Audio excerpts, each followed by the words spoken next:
To get things started, I wanted to talk about the reason we're doing this webinar. We talk to a lot of global payroll leaders in our day-to-day, and we've noticed something over the last year or so, which is that in a lot of companies, the attitude towards transformation initiatives has changed quite a bit. There's different reasons for this, but the most important one, I think, is macroeconomic environment. Right? There's a lot of worry right now about the state of the global economy. There's a lot of talk of recession. The tech sector is not doing so well. And generally, there's this feeling that the mid and long-term economic outlook is more uncertain than it was before, right? And so what does this mean for payroll? Well, it means that organizations are much more conservative in how they allocate budget to different types of initiatives. So if you want to execute a big transformation initiative, cost is a big deciding factor, more so now than it was before. And of course, that leads to the current situation, right? Where we have these conversations with people, with payroll leaders, where projects get put on hold because 9 months ago, the CFO, they had buy-in from the CFO, and now the economic outlook has changed and the business has become much more conservative. Things are not quite as certain, and they're saying, let's pump the brakes on all this stuff. Anything that is not revenue generating or that is not critical, we're putting it on hold, right? And cost is just a big factor. It's a big deal right now. So I think there's an interesting discussion to be had around this, around how you can improve your payroll operations, how you can execute a transformation initiative, a payroll change initiative, even in this kind of more conservative environment. Mark, would you like to add anything? Yeah, and I think just echoing what you were saying, Sam, certainly that sentiment of more scrutiny on any kind of project that happens in the organization, but especially projects that are considered to be more back office projects that are not revenue generating, customer facing projects, I think, have a harder time getting the support and getting the buy-in. At the same time, when we're talking to payroll leaders, the payroll world doesn't stand still. Things keep moving, things keep changing, and for payroll leaders, that means with or without, the approval for big transformation projects, you need to adapt, you need to drive change, you need to keep improving things. Whether it's adapting to new legislation being rolled out, whether it's adapting to changes in compensation schemes, employment structures that a company might be undergoing, whether it's systems that are being rolled out in other parts of the organization, on the HR side, on the finance side. All those things have an impact on payroll and the payroll team. And so it means you still need to continue to move forward, look forward, and find ways to improve your payroll operation and payroll environment. But you have to do it in a smarter way, maybe, or in a more agile, nimble way than maybe was traditionally the case with big budgets where, never easy, but maybe somewhat more readily being approved. So basically it points to the famous saying, you got to figure out how to do more with less, right? That's, I think, sort of the general situation that we're coming across with lots of clients in our discussions. Yeah, and so I guess the objective today then, and the title is pretty self-explanatory, but the objective today is to talk a little bit about the strategies and the ways you can do that, and what goes into all of that, because it's not just about products and solutions. It's the whole mentality that surrounds all this that I think there has to be some discussion about. So let's move forward. So what goes into the cost of payroll transformation? I like to break it down into two buckets, right? Direct costs and indirect costs, which we've mapped out here. Direct is everything that you're going to be billed for. And that is typically what gets the most consideration in the decision-making process. But there are other factors that are equally important, and in some cases even more important, which are the indirect costs you incur during a transformation initiative, right? So your team is going to have to be involved in the process. And that means that the time they're dedicating to setting things up and implementing the solution is time that they're not going to be dedicating to running payroll, and that has a cost. There's risk associated with any kind of change that you make. There's going to be errors whenever you change systems or you change providers. Things are not going to run smoothly 100% right from the get-go. The more complex the system is, the more vulnerable it is to errors. So you have to reckon with all of that. And then, of course, there is just the time that it takes to get something rolled out, right? So all of that factors into cost.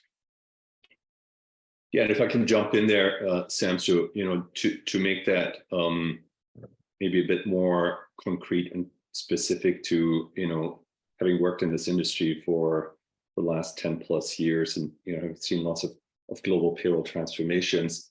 If you look at what that implies to an organization, if you're running payroll in, let's say, 10, 15, 20, 30 plus different countries, and you're now trying to bring a global payroll transformation into that environment, you'll be looking at probably at least a year and a half to 3 years, in some cases maybe even more if it's a complex global environment, to roll out that sort of transformation project across the organization.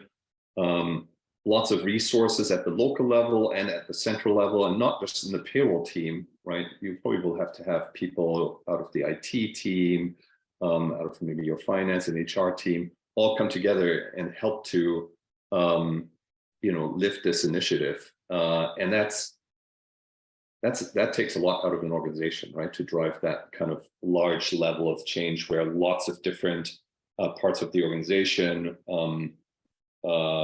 geographically and functionally, need to come together in order to drive a project forward like this. So, in fact, you might even, in addition to the costs that are listed here on the top in terms of direct costs, you might need to hire outside IT consultants, right? If you're implementing a global payroll solution that now requires to build some bespoke integrations to your existing IT landscape, that is another dimension, right? That probably factors into your business case, into the cost considerations for what you're trying to achieve.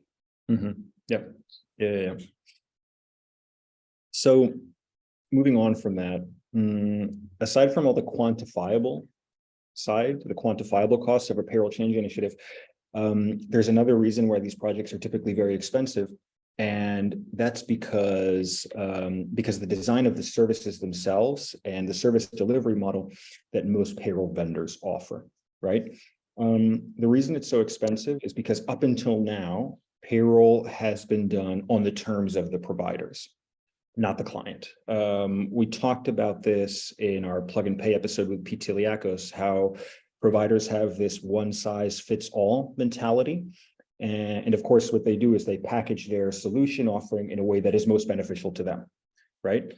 So there's this vested interest to make their solution offering as self-contained and as enclosed as possible, because that way they can get you to buy more, basically. And it makes the service very sticky. And personally, I think this is the wrong approach. Payroll solutions should be customer-centric. They shouldn't be provider-centric, right? So what does this mean? Well, if you don't have a global payroll provider, the way most companies try to solve these problems, payroll problems around consolidation, processes, data management, et cetera, is they change providers. And typically that means working with an aggregator, right? And that's going to involve changing, replacing all of your existing local payroll providers with those of the aggregator, which, as we know, and as Mark just mentioned now, actually is very costly. It carries significant risk, and it can take a very long time. This approach can be the right approach in some cases and for some companies, but it's a maximalist approach, right? And in a lot of cases, that's not necessary. I like to think, I think a good analogy is how medicine used to be hundreds and hundreds of years ago. If there was something wrong with one of your limbs, you chop it off, right? Boom, whole thing gone. And now it's the opposite. Now the desire is to be surgical. It's to be super focused, to be super precise, to try to minimize the side effects of treatment. And I think this broadly applies to payroll. With payroll change, you can be maximalist, or you can be very surgical and very targeted. Yeah, and I think we see this quite frequently when we talk to both clients that are, maybe haven't moved into a global payroll operating model yet and are still sort of managing their international payroll environment in a decentralized manner, but also with clients that maybe have already partnered with and have a global payroll aggregator that is providing payroll service to them.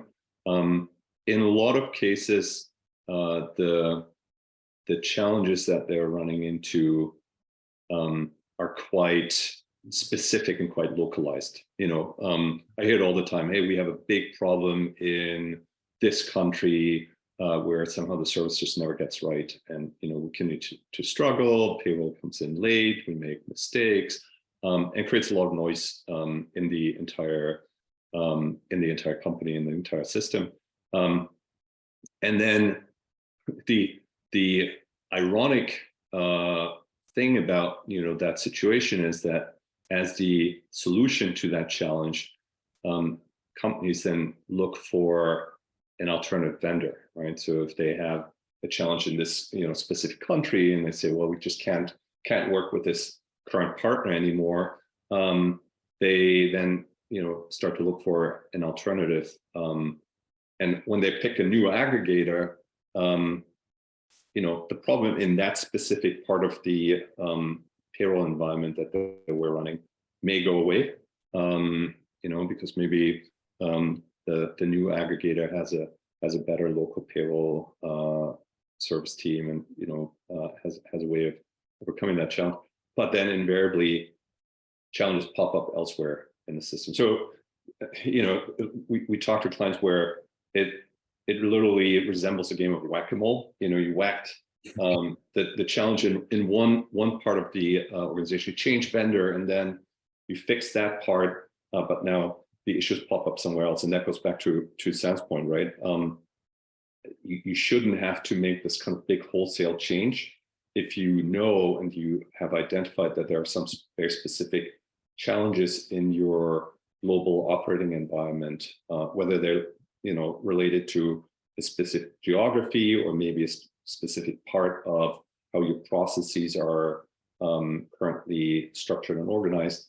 You should be able to address those specific areas and rifle shoot them and address them in a targeted manner rather than being forced to make this very holistic change. The other point about this, that's being called out on this slide about the inflexibility of the traditional approach has to do also with just the kinds of operating models that the traditional aggregator model actually supports and enables. So if you're, for example, an organization where parts of your payroll might be currently supported through an in-house payroll team, you have your own in-house team that's processing payroll. If you're looking to transform your environment and adopt a global aggregator, that won't be supported, right? You're going to have to, if you want to harmonize and aggregate everything under that central model, you're going to have to outsource the payroll operations, even in those parts of the organization where they're currently in-house. Otherwise, it won't fit under that central aggregator model. And then that ironically triggers additional disruption and cost ultimately, because now if you're moving from an in-house payroll to an outsourced payroll, that implies that people's jobs are going to change. People that previously ran your payroll operations in the country either have to be made redundant, or you're going to have to find new roles and retrain them. So it just adds more to the overall cost and burden that such a project creates, which we talked about at the beginning, right? It's exactly what we're trying to get away from. This big monolithic cost in in driving improvements across your payroll environment. Mm-hmm.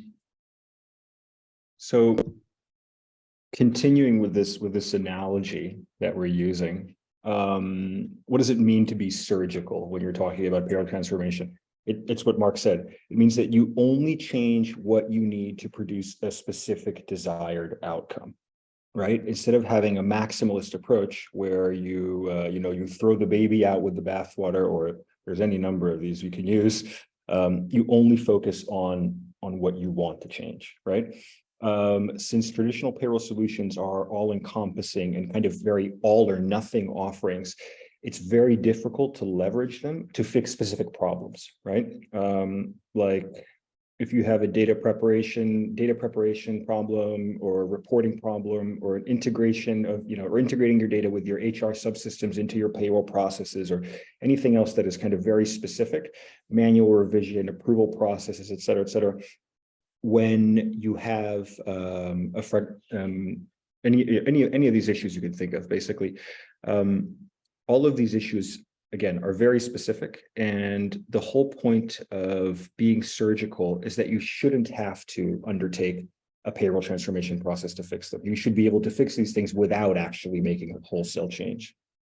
Yeah, I think that the point with the traditional approach basically implies that you have to change both the service and the process and the technology and everything that comes with that, right? Mm-hmm. You can't sort of separate and say, look, I actually just want to focus on making some smart process improvements in specific parts of my operating environment, maybe introduce some, modern, intelligent technology in order to bring about some of those process improvements. You're going to have to change the whole underlying service model with it, right? You can't separate the service from the technology part of that value proposition that the aggregator model offers.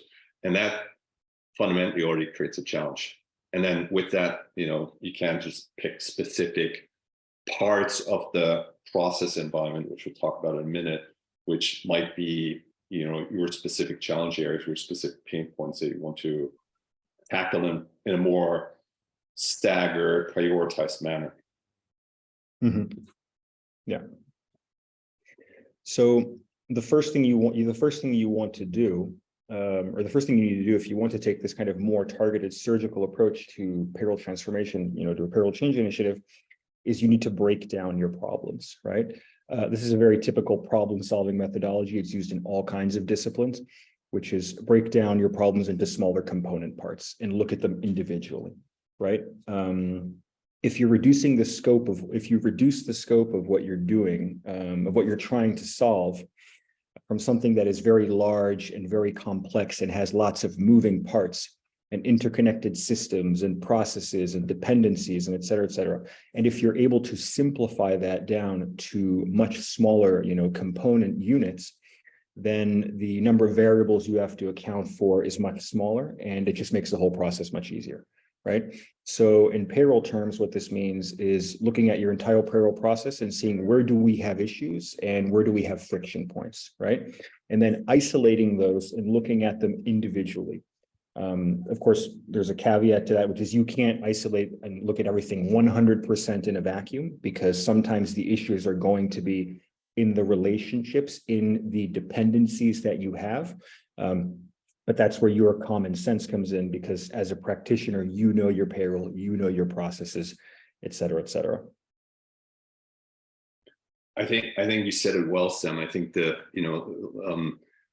approach here is, break things down into more bite-sized chunks rather than, trying to affect this big monolithic change, which is very, very hard to execute. It's very hard to get, alignment and resources behind, because you're going to have to get everyone and everything lined up by the just sheer magnitude of change that you're trying to impact.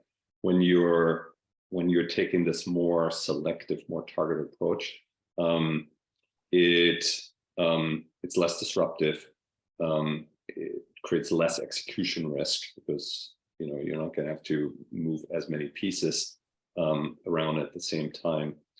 And I think it's easier to get buy-in and alignment behind it, because the project itself is going to be smaller, payback's going to be faster. So there's all sorts of very good, compelling reasons why segmenting your opportunity areas into, the sort of more modularized components, and trying to figure out where do I really have the biggest pains, and what I really need to tackle right away, and what can maybe wait for a subsequent phase, is the way how you can drive transformation in a more cost-effective manner, but also in a more controlled, more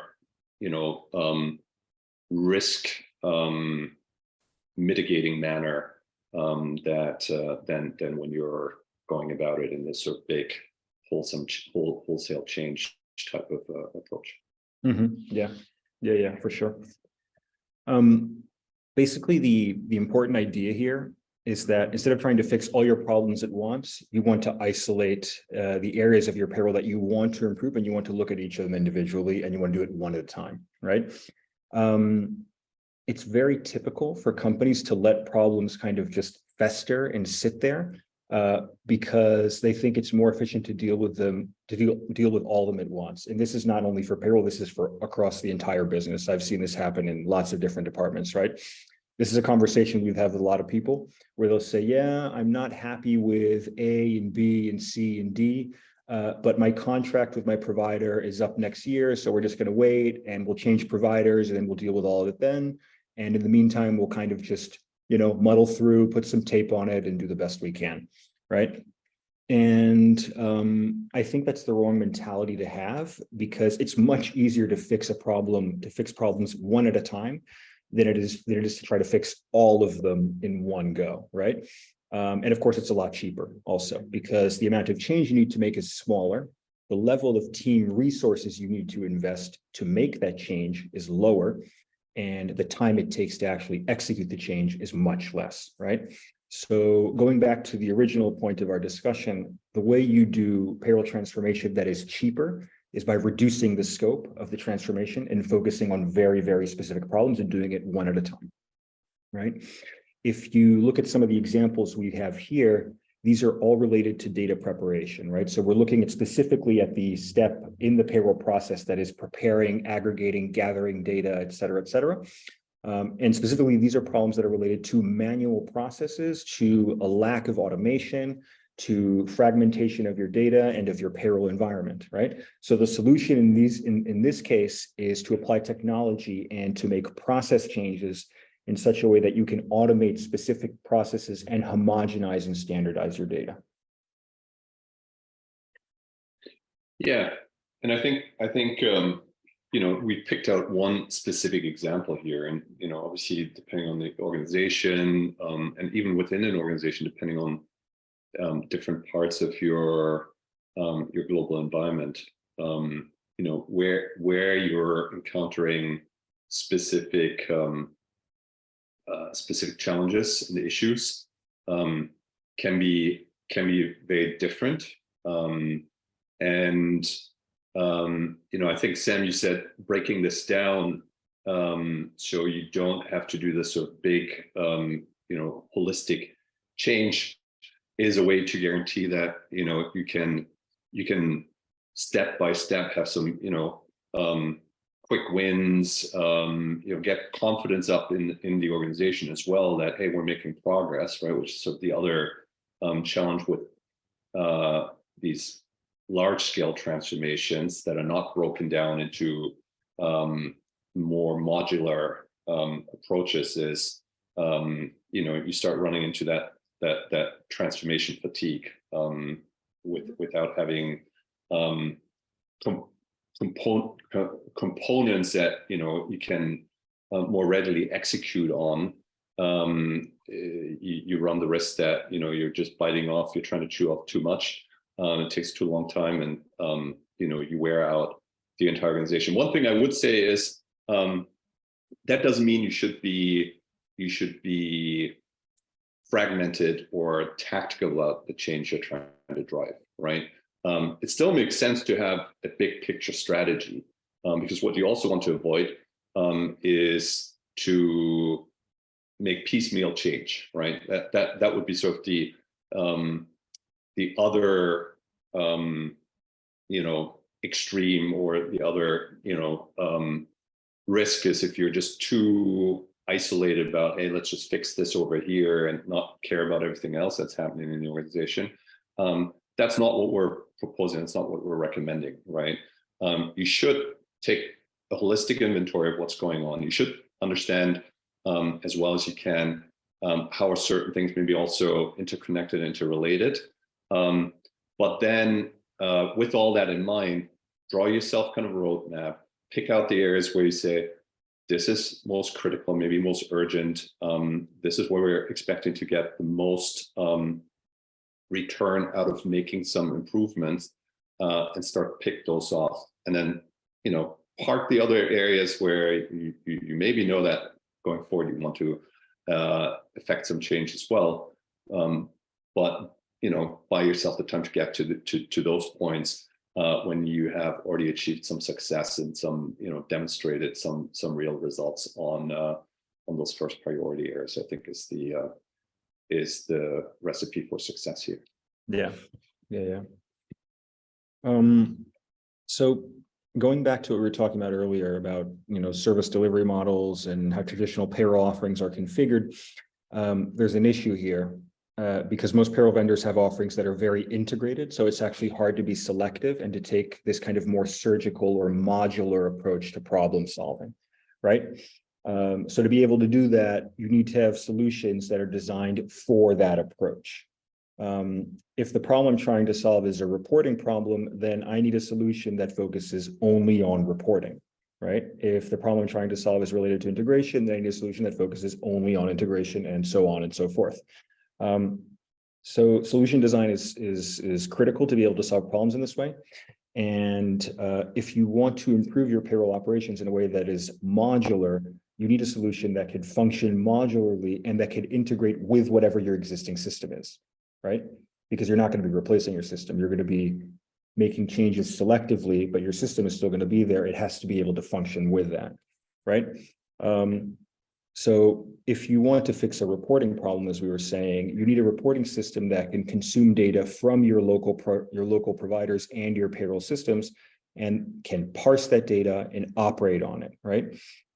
Traditional payroll vendors don't do modular because what they want to do is they want to sell you the whole thing, right? So their reporting only works if they are also doing the processing. Which is why under that approach, when you want to make change, you're obligated to make bigger change. What underpins this are three fundamental principles, you could say. Payroll solutions should be modular, I think. Payroll solutions should be highly flexible, and they should be interoperable, right? We just explained what we mean by modular. Flexible refers to the fact that you should be able to configure the solution however you want to fit your specific use case. And interoperable is, I think, maybe the most interesting and the most important, right? Interoperability in this context means that you should be able to connect any system, any solution, any provider with each other however you want, right? We don't have universal standards for payroll data, and we probably never will, given how wildly diverse the global payroll landscape is. So in the absence of that, what we need is technology that can accept inputs from any source system, that can consume and parse data from any source system and work with it, natively.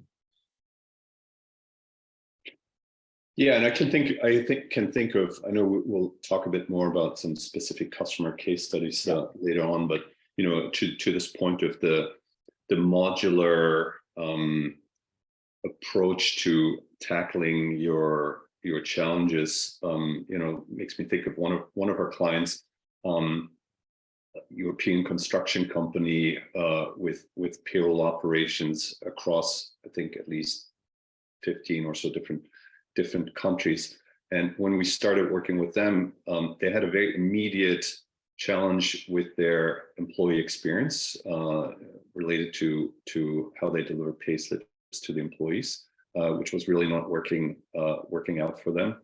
And so the answer was, well, let's come in and take a look at how we can improve that employee experience and bring in a smart, modern approach to delivering a reliable and intuitive way for the employees to receive information about their payroll.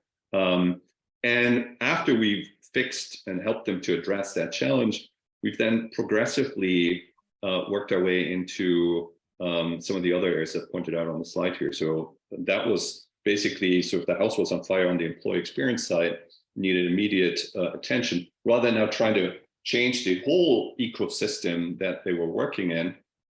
With this modular approach, we allowed them to put out the fire, right? Buy themselves some time, get the organization stabilized, and then start to focus on some of these other areas. So we're now working with them, for example, on the workflow and process automation, and reporting is one of the other areas that we're tackling with them. So it gives you the ability to make much more, focus the energy where it's really needed, without getting distracted with your efforts into too many different directions that maybe eventually will be nice to get addressed and improved as well, but are not the most urgent parts of what needs to be sorted out. Yeah. So in our case, this is what it looks like for us, right? We call this our Global Payroll Control Layer. And we use the word layer here specifically on purpose because that's exactly what it is, right? It's a layer of software that sits on top of your providers, on top of your local payrolls. And what it does is it consumes your data. It sucks up all your data. And it introduces standardization and automation, and it bridges a lot of the gaps you may have in the payroll process, right?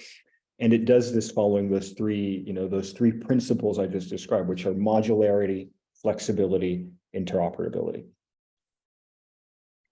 Yeah, and I think the other important part of this slide to highlight is that this model also, in a way, isolates the lower part of that picture, your service layers, right at the bottom, from driving the improvements that we've called out there in the green layers, right, or at the top in terms of process improvements and governance improvements.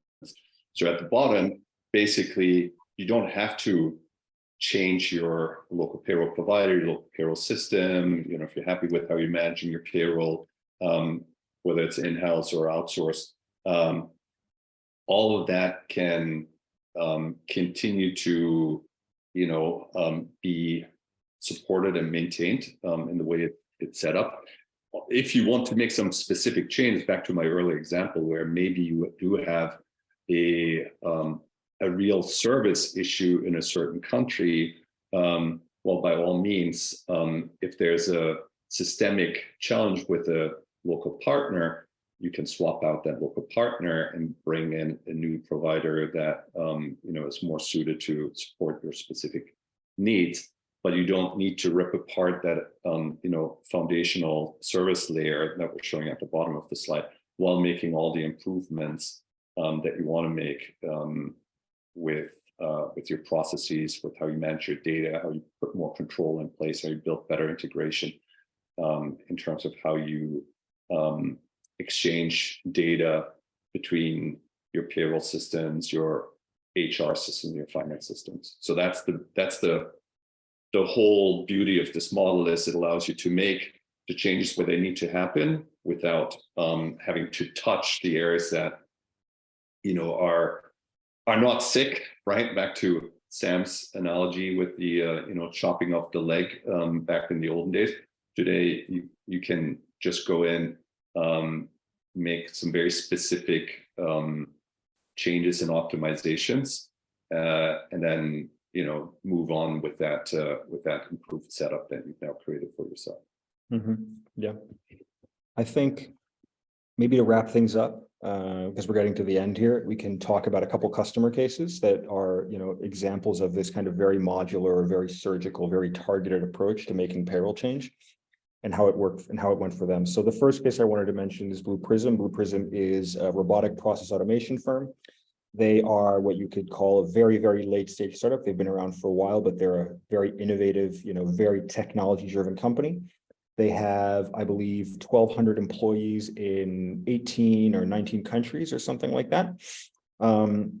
And the reason we started working with them is because they had a problem, which was that they had a kind of very fragmented payroll environment, and they had a problem with their governance. They felt that they had poor governance, so they needed to just have essentially better control over everything. And there's a particularity about how they did stuff. Well, actually, it's not a particularity, because I think most companies probably are in a similar situation, which was that they had a hybrid payroll environment, right? So they had some of their payrolls outsourced. They were run out, outside by different providers they had in different countries. And then some of their payrolls were run in-house. Their biggest, most important countries, they ran them in-house because they wanted to have a certain degree of control and flexibility in setting up their calendars, their deadlines, and all that kind of stuff. They needed a little bit more wiggle room than they would get if they were outsourcing it, right? Yeah, it's very common, right? We see this all the time, that companies, and in this case at Blue Prism, actually, as they were growing, they were moving those countries that were getting to sort of critical mass in terms of population and operational footprint. They were moving more countries to an in-house payroll model, and taking the work that they initially had outsourced because they were too small to afford an in-house dedicated team to become processed through an internal team. Yeah.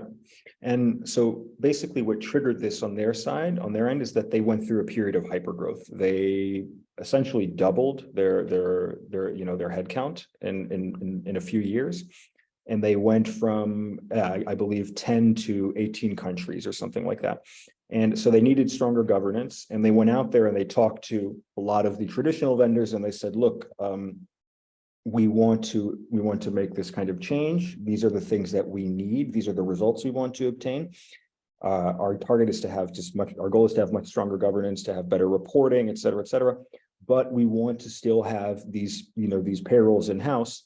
And they would come back to them and say, no, we can't do that for you, because if you're running them in-house, we're not going to be able to give you reporting on them. We're not going to be able to, we're not going to be able to consume the data of the payrolls that you're running in-house. So you have everything in one place, basically. So that ended up being a no-go. And then we met Stuart. We went to an event. Stuart was the global payroll manager there at the time. He's since moved on. And we really hit it off. And what they found is that what they didn't need someone to take over processing everything for them.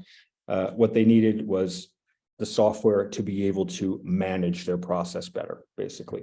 So instead of changing all their payrolls and implementing them with a single provider, what they wanted was a software solution that would give them stronger governance, that would give them reporting, that would give them better integration capabilities, and that could work with everything that they already had, basically. And one of the interesting things about this is that since it was a purely software-driven approach, the implementation time was 4 weeks. It took them 4 weeks to get it set up. So if you do a large-scale payroll transformation with a lot of countries, it's going to take you months or a year or whatever it is. In this case, deploying the software, getting everything set up was 4 weeks, and that's it. So very, very fast, very targeted, very focused. And very cost efficient as well, right? Bringing it back to the point about, finding strategies to do transformation in a nimble, cost-effective manner. Obviously, running a project for 4 weeks and getting the full solution rolled out without having to go in and finding new local partners, re-implementing all your local payrolls, which would have taken a huge amount of time, would have come with significantly higher cost, would have forced them to absorb, cost of moving people that were processing payroll in-house into other roles, or absorb some severance or redundancy costs. they were able to avoid all that kind of, big costly transformation and get to results in a, super fast turnaround time. So, I think Stuart, the way he would tell the story is it was a slam dunk business case for them to, push this transformation forward. Yeah, we actually did a case study with him, and that's on our website. If you go to our website and you click on case studies, you'll see it, and there's a lot more detail than what the decision-making process was like, what the decision drivers were for them, et cetera, et cetera. So if you're curious, you could check that out. The other case that I think is interesting is this pharma multinational. We don't have their name on here because at their request, they'd rather not be disclosed. But what I can tell you about them is they're a pharmaceutical company. They have 20,000 employees. They're present in 60 or 65 countries, so they're very big. And the problem they had was very, very specific. They had a reporting problem. They had what I would say, a quite mature global payroll environment. They were very sophisticated in the types of data and, the types of data they were capturing and how they wanted to use data. And the way their payroll was set up is it was regionally distributed. So they had one provider per continent, essentially. And these were different providers. And they Which is were also happy very interesting, right? Just to people here on the call. So even if you're already working with traditional aggregators who under whom you've consolidated, let's say, like in this case, this pharma company has consolidated their payroll services because they wanted to, minimize the number of vendors that they have to work with. Even in such a setup, the challenge of now how do I get all this data to connect up and consolidate in one central place is obviously a significant significant issue. Yeah, so it's exactly that. Yeah, in their case, I think they have a provider for EMEA, they have one for LATAM, they have one for North America, they have one for APAC. And so when we met them, what they told us is we don't want to change providers because we've gone through a very long project to get this set up, get to this arrangement that we have now, where everything is working well and we're happy with it. But we have a reporting problem because each of these providers is serving us data in a totally different format. And we want to be able to do global reporting. I don't want to do reporting we have to do some reporting on a regional level, but we want to be able to do global reporting. They are very sophisticated in what they do with data.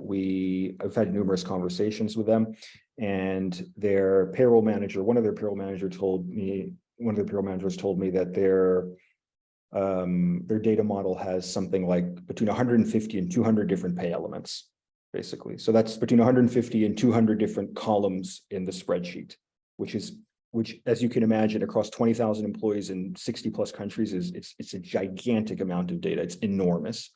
And so the problem they had is that they would get requests from stakeholders, the chief accounting officer or VPs in finance and different departments, and say, hey, I need you to build me a report on this, and this.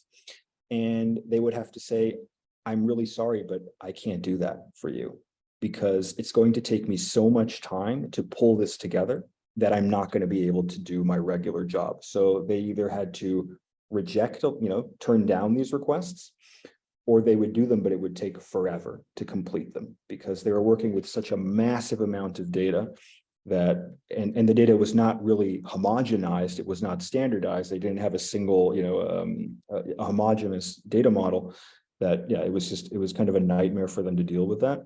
And the quote here that you see at the bottom is actually real. He said, one of the problems with payroll data is that there's too much data, and sometimes the people looking at it have no localized expertise. This is something that he really said. So I think the other interesting driver for this project is there's the payroll data itself. There's also the finance environment around that payroll data, right? So one of the challenges that this company had is making sure that they get payroll data pushed out into their general ledger, into their finance system, in a timely and well-controlled manner, because things change all the time on the payroll side, things change all the time on the finance chart of account side. So historically they've had to rely on the local payroll providers, or in some cases the local finance teams who had different owners for making sure that payroll data would properly get imported out or exported out to their finance system. And with the central reporting functionality that we put in place for them, we also have something that we call Accounting Connect, Payzaar Accounting Connect, which you can find more information about on our website as well, which basically allows you to centrally coordinate and manage all the data feeds from your payrolls, various different local payrolls, into your finance system or finance systems, if you have multiple finance systems. And that was something that was very appealing to them to utilize that capability. And what they're doing, in fact, is they're also importing from finance certain data elements into our reporting environments to run some checks and comparisons between data that resides and lives in their finance environment and data that they're pulling out of their payroll system. So there's multiple different interesting use cases. Yeah. So I guess what I would say then, to kind of to summarize their use case, basically, is that they had a very consolidated global environment, but it was broken up into 4 or 5 different providers, and they needed a way to be able to pull all that data together and have it all, and have a single standard data format that lived natively in the cloud, so they could query it in real time, basically on the reporting end. Go ahead. No, I was just going to mention, I think what makes this specific client engagement quite interesting and relevant for what we've talked about earlier: pick off specific challenge areas, tackle those, fix them, and then move on to maybe the next area that you want to focus on where you have some challenges. That's actually happening with this specific account. So what's on the slide here is the first part of the journey that we've been on with them, and it's been, I think, a great success story for them and for us today. And in fact, we're now having conversations with them about tackling some other areas related still to data, but in this case more the data integration between their HR system, HR environment, and the payroll system. So kind of on the other part of the data flow spectrum. And it just goes to show that you don't have to chew off everything in one go, right? With this more modular model, you can drive some improvements, show the success, which I think is kind of what has now given the team here that's been leading this initiative the credibility and the permission internally to say, okay, we fixed this specific problem. We've shown that we can drive a transformation successfully. They've demonstrated some real business value to their senior leadership team, and then now basically with that sort of wind in their sail are able to move on to some other areas that they maybe wanted to tackle for a longer period of time, but now it's the right time for them to move into those and start to chip away at those other challenge areas as well. Yeah, I think there's one more thought I would add also, because I really like this case. I think this case is really interesting, which is that if you were to try to solve the problem that they had the traditional way, which is I want to have consolidated global reporting, the way you do that is either you have your people reconfigure, manipulate the data and put it together by hand, which is just a huge amount of work given the volumes of data they're working with, or you do a consolidation project and you move from having, let's say, 4 or 5 providers to having 1 provider. And then consider how long it takes to do a transformation project. How long would it take them, and what would the cost be to move from 4 or 5 providers to 1 provider with 20,000 employees and 60 countries? if the need that they have is just data integration and reporting. They would still be implementing right now. Yeah, and is it worth it? Is it worth it to do that? Right? And I think we can, I'll leave it here. Yeah. So I don't think that project would have ever happened, right? no, probably not. Yeah. Probably not. So I think that covers everything I wanted to talk about. And as we said at the beginning, we're very happy to take questions. So if anyone has any questions, go ahead. You can pop them into the chat. You can pop them into the Q&A. And yeah, we'd love to. Oh, look, we have one here. Okay, which would you say are the areas of the payroll operation where there's most room for cost optimization? Mark, I'm curious. Do you want to take that one? It's an interesting one. And to be honest, I'm not sure there's kind of a general answer that would apply across across the board, across any organization. I think it goes back to something that we talked about, a bit earlier. You really need to start by taking an inventory of where you are in your current payroll processes and your operating environment, where things are working well and where things are, maybe too manual, too disjoint, too fragmented, to identify, where you can get the biggest bang for your buck.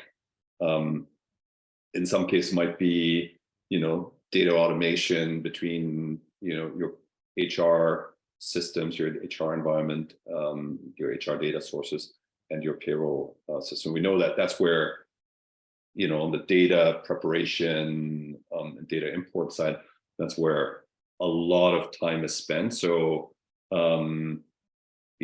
that certainly tends to be an area that gets a lot of focus and attention, but it's also a non-trivial area. And at the same time, there might be other, lower hanging fruits in other areas where you can drive big improvements. And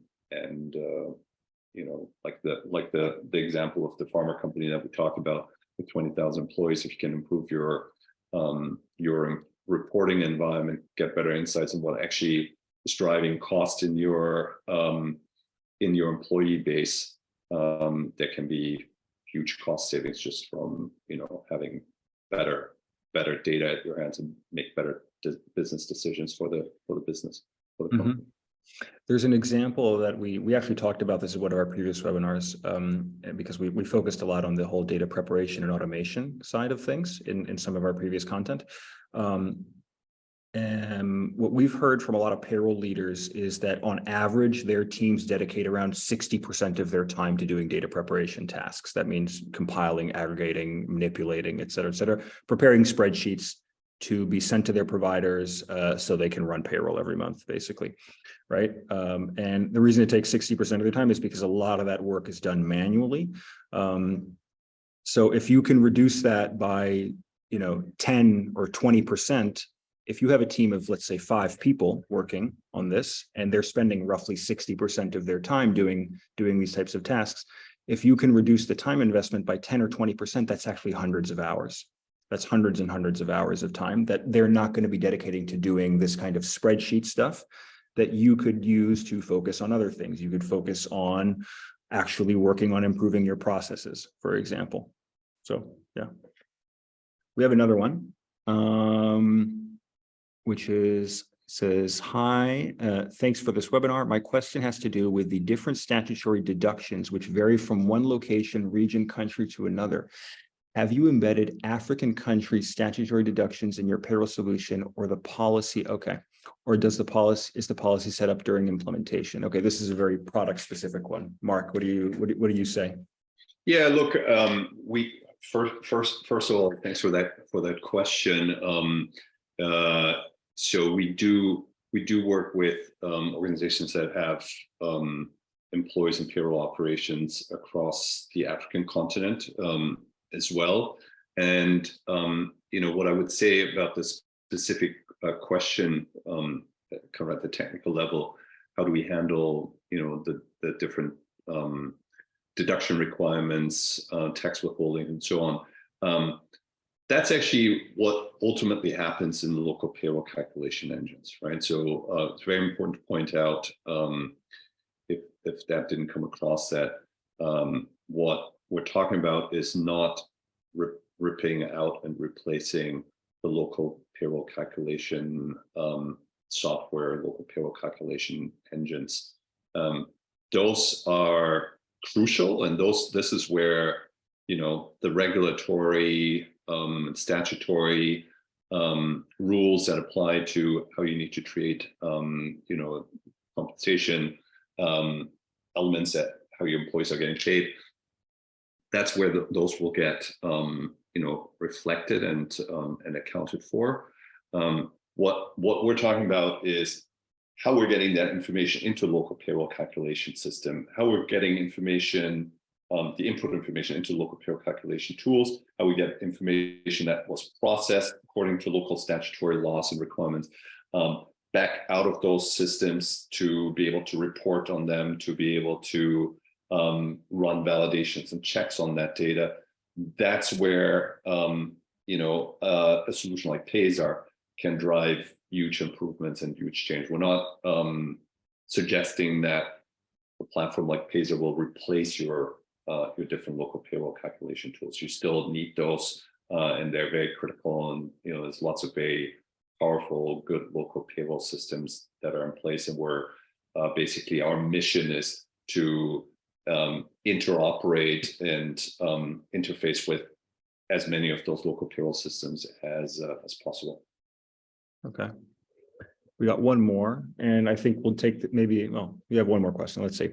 When considering whether to outsource payroll transformation or to handle it in-house, what are the most important factors that you think should be taken into account? I understand that this is talking about the actual, like the tasks of implementation and all that kind of stuff.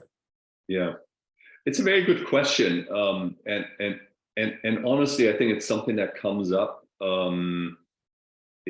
It usually comes up maybe sometimes fairly late in kind of a client engagement process, but it's critical to think about. So how we're going to carry out this transformation, you know, not just, you know, what are we trying to change, but how we're going to go about it, who's actually going to do it. And in terms of whether it can be done in-house or, you know, you should bring in external experts, I would say a couple things with regards to that.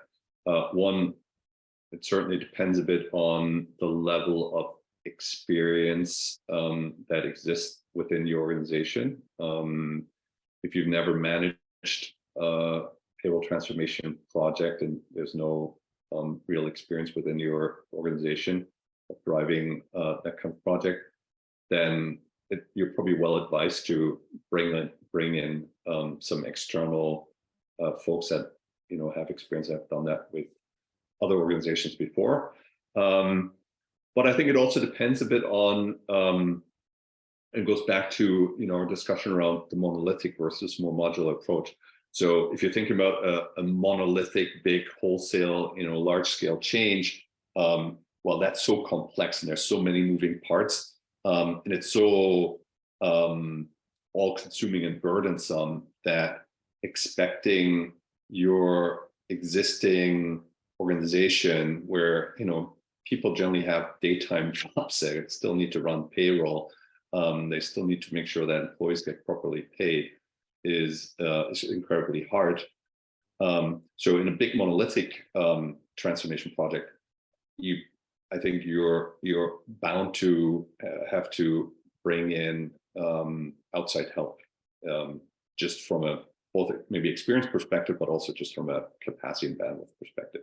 Mm-hmm. When you're tackling these more modular, you know, sort of surgical challenges, I think you are much better equipped, and you have much better angle and, you know, ability to handle these kind of transformation projects with you know, your existing internal resources. Probably want to have someone who, you know, has a bit of you know, previous project management experience and change management experience, but you're not nearly required to impact as much change and touch as many parts of the organization and create as much disruption as you would with this big sort of transformation project.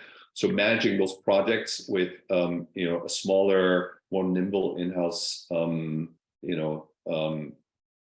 PMO or change driver is definitely something that we see and we've done successfully with many of the clients that we've worked with. Yeah, we have a follow-up question actually, which is related to the one just before this one, and that says, okay, does that mean Payzaar is a tool that integrates into the local payroll system for reporting, analytics, and decision making? This is the one related to whether we have statutory, and regulatory information, tax information for different countries. Yeah, and that's kind of the idea is, right? So rather than replacing the local payroll systems, I think, Sam, you refer to the Global Payroll Control Layer, right? Mm-hmm. So the operative word there is where Payzaar is a layer that is basically wrapped around your local payroll system and environment, and connects with and wraps around other adjacent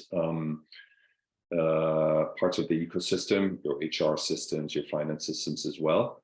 So it's a layer, it's a middleware that basically creates the integration and the communication between all these different parts in your current payroll operating environment. So that's exactly what Payzaar is all about. Yeah. I want to be conscious of time because we're actually 5 minutes over our allotted time, and I know that everyone is busy and you probably you have things to do. So if that's okay with everyone, I'd like to wrap up the session here today. Thank you so much for joining us. Very much appreciated. Great questions at the end. I hope that what we explained and what we talked about was interesting to you. If you would like to learn more, if you'd like to know more about who we are and what we do, check out our website. A lot of information there.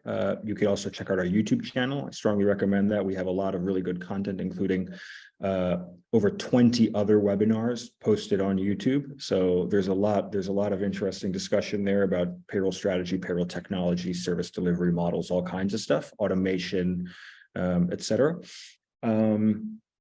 And then finally, last thing, as I said, we recorded the session. We will share it with you. We'll send out an email to everyone who signed up to this webinar. So if there's someone in your team, your boss, one of your colleagues who you think might be interested in this, you can share the video with them so they can check it out too. And that's pretty much it. Oh, and what I said at the beginning, we're going to be at PayCon next week, right? We're booth number 1116. So if you're around, come by, say hi. We'd love to meet you. Thank you so much for joining us today, and see you soon. Thank you, everyone. Have a great rest of the day. Take care. Bye-bye.